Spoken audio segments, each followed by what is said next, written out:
So using a broad brush to paint people as a certain identity is something that anti-social justice warriors are really enjoying doing recently, and which is ironic because the whole anti-social justice warrior movement was about criticising those who use broad brushes to paint people as a certain characteristic, such as calling people racist even though they are not obviously not racist. And case in point, this video, which really bites itself in the arse later on. Hey guys, it's Oz here.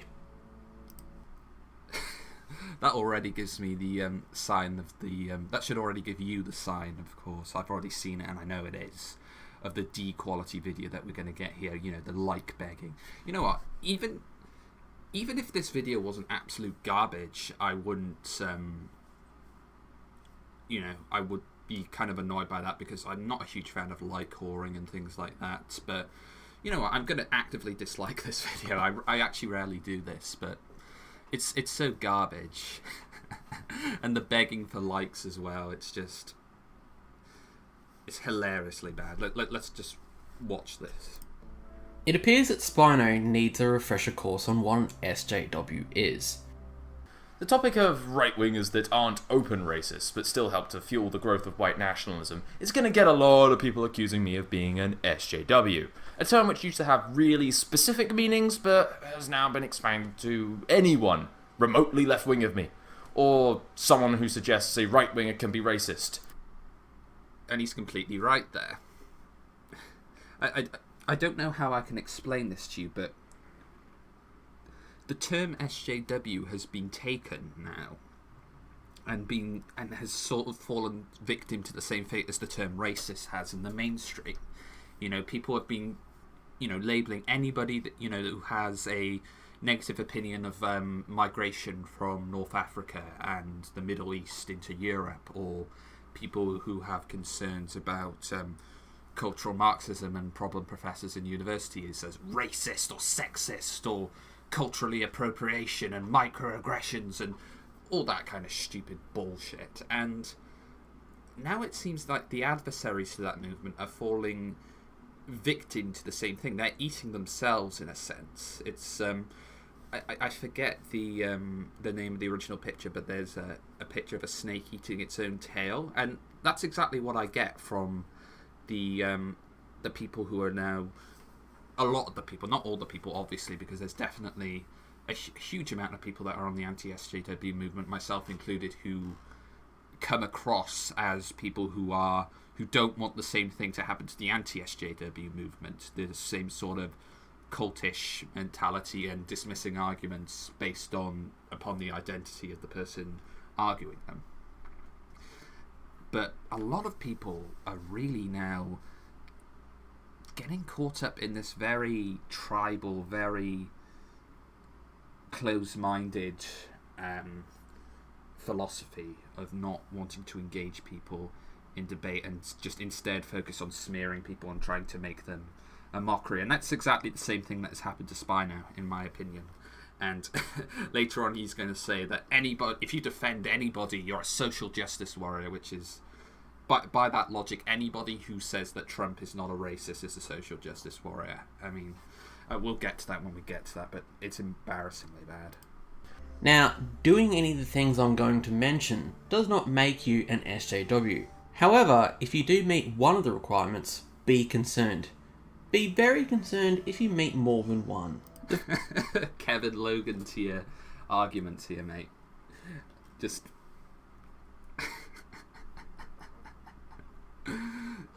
The definitions of these things are just so broad and so contrived that they can be applied to virtually everybody. In fact, they can be applied to everybody who gives a shit about political discourse. First on the checklist is... Also, what the fuck is with this bullshit G-Man Gary's Mod face in the background? It's really distracting. I don't know what it's trying to add to your video. Reflecting being labelled as an SJW, because either it's being overused or used incorrectly on other people. Which is exactly what the term racist was being done by actual SJWs And people had a problem with that, and rightly so. And I think you personally would have a problem with being called a racist when you're not a racist, from what I can gather. And even if you were a racist, I'd still engage in a conversation with you, because I don't shut people down based upon their political positions. I care about having, I'm open to change my mind on things if people can offer a valid explanation and, justify their thoughts. It's the people that can't justify their thoughts that get under my skin on either side of the political spectrum, which is why the main reason why I'm anti-social justice. And also the reason why I'm against the retrograde right. It's going to get a lot of people accusing me of being an SJW, a term which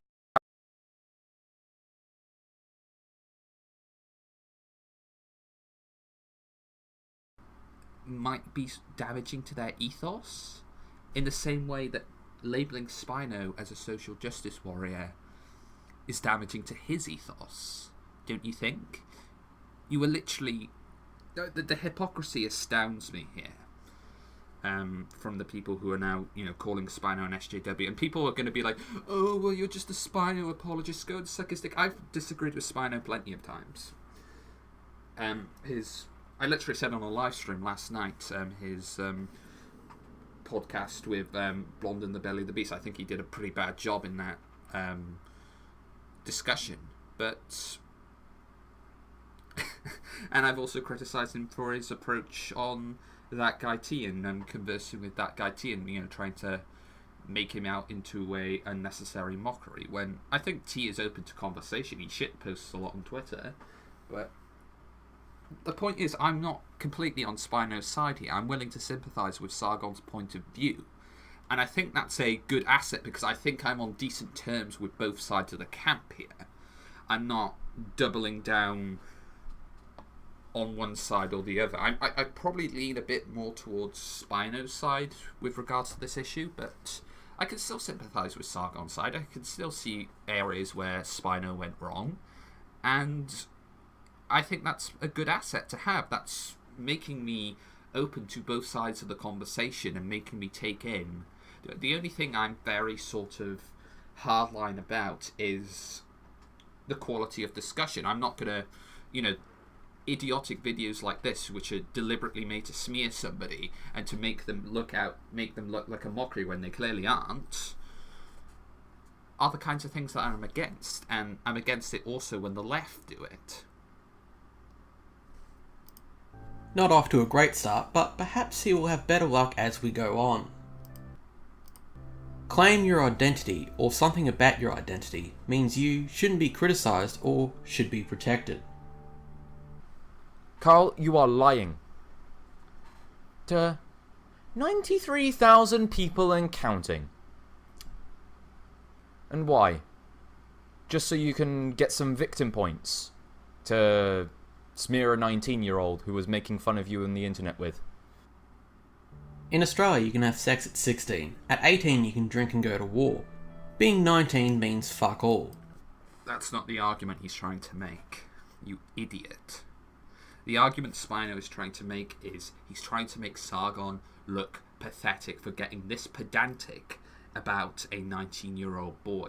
Because you make a lot of mistakes when you're 19 years old. You make a lot of poor decisions, you make impulsive decisions, your mind isn't fully developed yet. And I think that's what Spino is kind of acquiescing that he has some weaknesses in this regard, and the fact that Sargon is treating him the way treating him as if he's fully developed. I think that's what he's trying to get across there. I mean, it's not concrete reasoning in my opinion, because by that logic you could just get your toddler in front of a camera to push whatever retarded beliefs you have and say, oh well, he's only 3 years old. I'm not even saying it's a good argument, but you're deliberately going with the least charitable interpretation here. You're trying to make it as if Spino is deliberately looking for victim points here, when in reality he's trying to make Sargon look pedantic. That's the point of his argument here. And something you don't understand, and again you just jump to the least charitable interpretation, which is exactly the kind of thing Sargon rightly called out in his videos. Saying you're 19 as if it has any bearing on the situation is like saying Sargon should have dealt with you differently because you're special. By special, I mean a retard. Oh yeah, that adds so much to the conversation. You know, you're going to be such a who needs Teal'c's, extensive research and Kraut's, in-depth reasoning when we've got you calling Spino a retard. Bravo. Bravo. And you don't even have the humour that, people like Baring and Undoomed have, because they're not exactly deep analytical thinkers, but they kind of keep it, they don't get overly political. They just criticise the sort of social justice elements of things and make a mockery out of it. But you don't even have that. My God, you're literally just a spoke on the wheel. The third is getting offended on behalf of someone else. Oh, this is a good one. Smearing friends of mine as adherents to Pizzagate, and smearing my girlfriend as a white knight for terrorists. One way to gain status in the SJW victimhood culture is to be offended on behalf of someone else. Okay. Using the example of Donald Trump, the people who falsely characterised him as a racist or a sexist or, homophobe for his for solely being part of the Republican Party or his policies on immigration. By your own logic, anybody defending Donald Trump from these false accusations is a social justice warrior. Do you not see the problem with that? It's such a it's become almost meaningless now, and that's why I tend to use regressive leftist a little bit more than social justice warrior these days. But I could literally call you, by your own definition, you are being a social justice warrior on behalf of Sargon. You are arguing on behalf of Sargon, when Sargon, even though Sargon has proven that he can argue this competently on his second channel.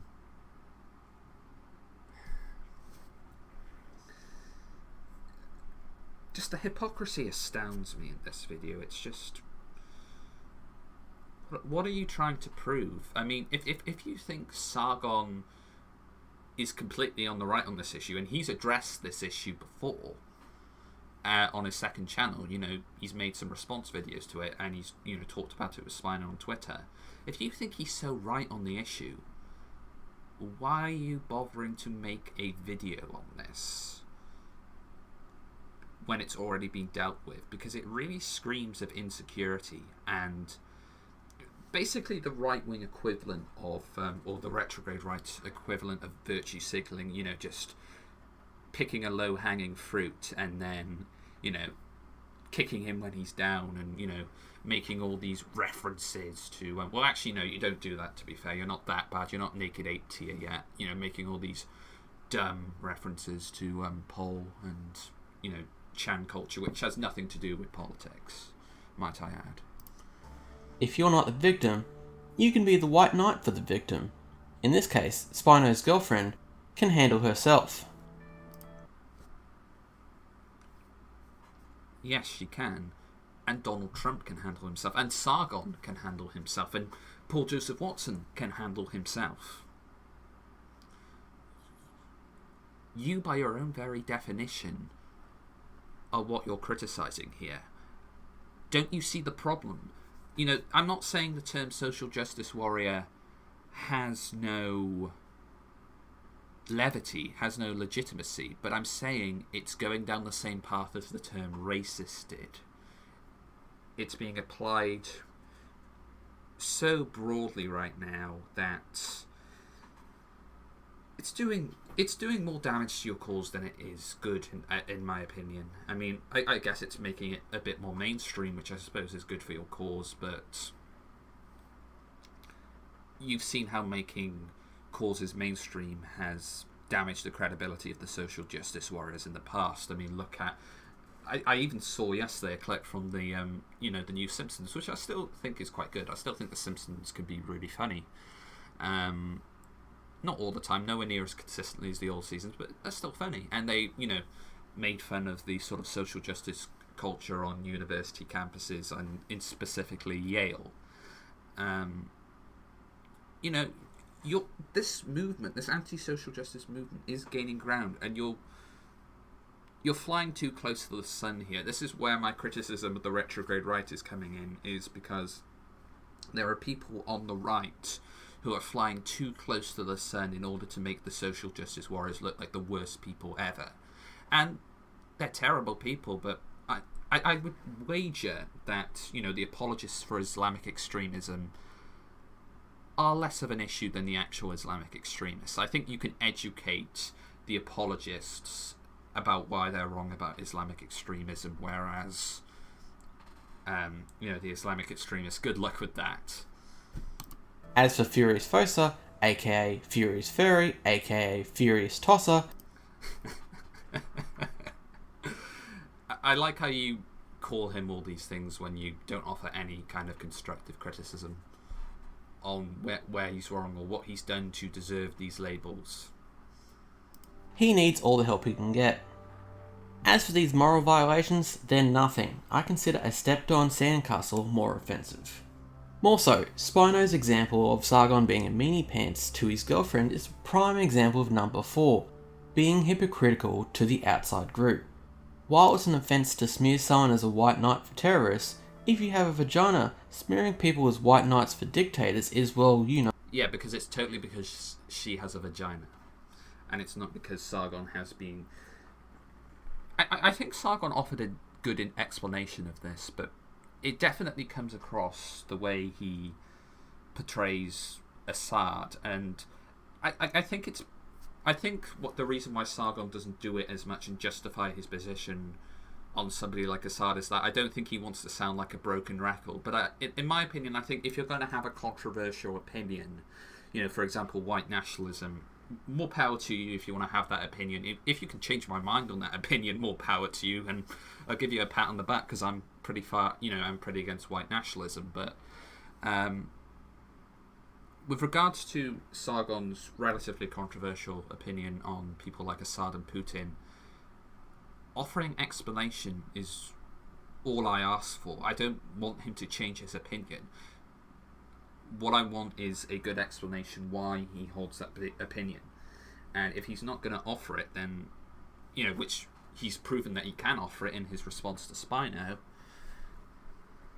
if he's not going to offer it, then it's just, why should I take what he's going to say seriously? And why do I think other people should take what he's saying seriously when people are just jumping on it because of their confirmation bias and to prove their prejudices, which is something I'm against. But when he actually justifies it, it's good reasoning, it's solid reasoning. I don't agree with every single aspect of it, but there's some logic, there's interesting things that I sit down and I think, okay, I didn't think about it from that perspective, and this is why I sort of changed my opinion to be more sympathetic from Sargon's point of view with regards to the hard-on for Assad issue. Vagina or something. Speaking truth to power or some bullshit. Number 5 is being easily offended. Sargon of Akkad has done 2 video hit pieces on me. Now, look, this is exactly the same thing that Sargon does all the time, and I don't complain when Sargon does it. So, and this brings up the hypocrisy argument again. Why is it not okay for Spino to do this, and yet in the same breath it's okay for Sargon to do this in response? Legitimate question. I mean, you appear to be white knighting on behalf of Sargon when he does not need the white knighting because he's able to... I think he's got the... of course, yes, he's got the majority of support on this issue. And Spino has become the underdog with regards to this issue, which is why I'm sort of taking, defending Spino from this unwarranted criticism. Well, not all of it is unwarranted, but a lot of it is unwarranted, especially the labels of him being a social justice warrior, which are just simply not true.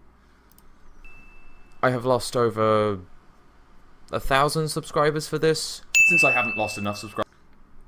you're portraying as if all 1,000 of those people are victims, which is not true. Already, I'm going to be talking about the latter. Sargon and I have been openly hostile to each other for over a month. I told him to go fuck himself for smearing me as a virtue-signaling SJW, for smearing friends of mine as adherents to Pizzagate, and smearing my girlfriend as a white knight for terrorists. Carl, you are lying. To 93,000 people and counting. Just so you... Again, you're portraying all of those viewers as if they're victims, which is not what Spino is intending. That's not what Spino... Again, least charitable interpretation. You can get some victim points to smear a 19-year-old. You do hit pieces against 19-year-olds where you blatantly lie. It's not me who's turned into an SJW, Carl. It's you.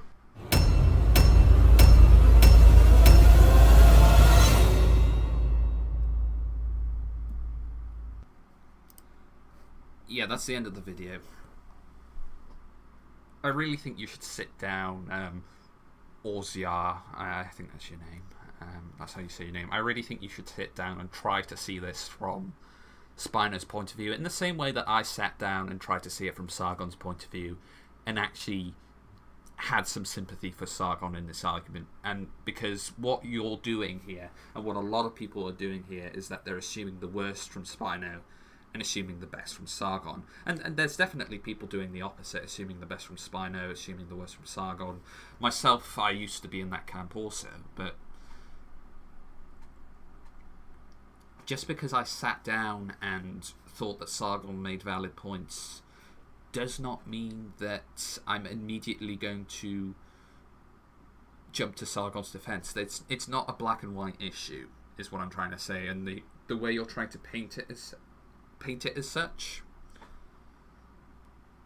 in all honesty, is just disingenuous and exactly part of what a lot of us are complaining about. If these kinds of things are what we complain about the left doing, why is it okay for adversaries of the left to do exactly the same thing? This is what we mean when we say you have become the enemy. People like you have become what you hated, or what we hated, the anti-SJW movement hated.